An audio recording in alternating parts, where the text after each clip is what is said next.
ole tukin chu hei thenom pudu plaza ko ta hen putar Chinese putar pakharin changa a hera hei a khal thei phian maya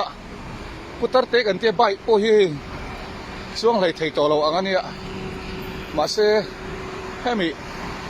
ICC bazar tur nula tam tak hen an lei sak ve boka tukin chu hei rin lo takin YouTuber an ni rin om nu pangen ni hial ni chung chuan hei video ran cover maya an tul khop mai an pu pa hi khongai ombok ka ma se hei ta hen arosur lo chan tuk tin deuh thoran dinga ei bar chu zong mutur anga yang ano luk ang ran khop maya elaya video ran cover tu te bo hi an ti khop mai nu pan ni rin om ta hen an pa master ania ei video hi hi mi tam tak chuan an thathiam ti la follower ten nga an upload la ki thil ho deuh makan ti ang chi hi follower te zara hem view hi million hen nei sung sung maya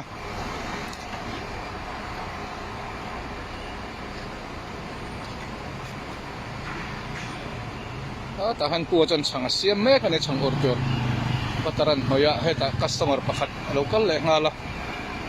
customer te point hết bong sa phek bong sa her phek chi kha pol ngal bok ani tisonan uranga chili sauce le tomato sauce vel te po chu atel nge na rin om ama hiu pa to abai po an nor a her le thei tol sin lo chang chon a khongai om vio amara chu ei bar zon dan hi ati fu ang ren khop mai hian helam po hian hei customer motor tangaran suka khal don ani bel ti thak khop mai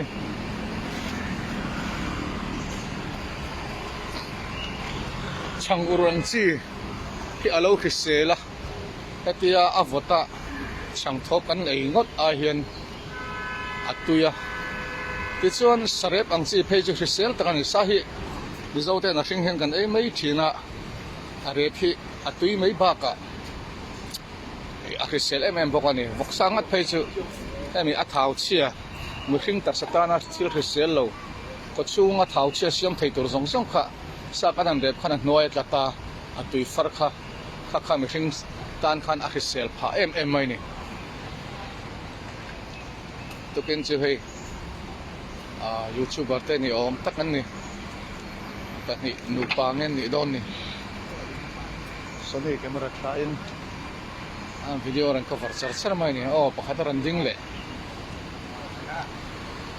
khati ka kan du tok photang